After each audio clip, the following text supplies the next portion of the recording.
আমি গত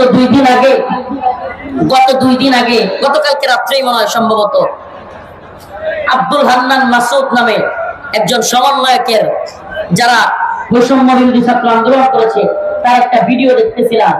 এই বেচারা যেইভাবে কান্না করতেছে তার ভিডিওটা দেখে আমার খুব মায়া লাগছে।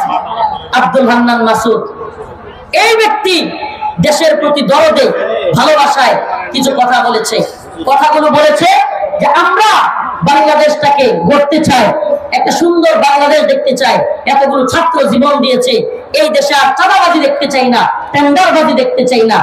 আমি বলি প্রিয় আব্দুল হান্নান মাসুদ, মনে রাখবা এই গদ বাধা পরিবর্তনের মাধ্যমে তুমি যে সফলতার আশা করতেছো সেটা কখনো আসবে না।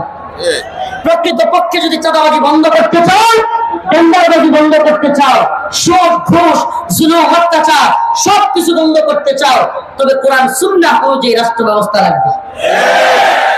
এগুলো গদ বাধা পরিবর্তনের মাধ্যমে এই দল গিয়া ওই দল এভাবে পরিবর্তনের মাধ্যমে পুরো পরিবর্তন আসবে না।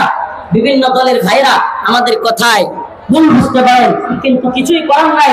মনে রাখবেন প্রকৃত সফলতা প্রকৃতপক্ষে মুসলিমদের তখনই সফলতা আসবে যখন দিন বিজয় হবে, কোরআন সুন্নাহ অনুযায়ী ইসলামী শরিয়া অনুযায়ী রাষ্ট্র ব্যবস্থা পরিচালিত হবে।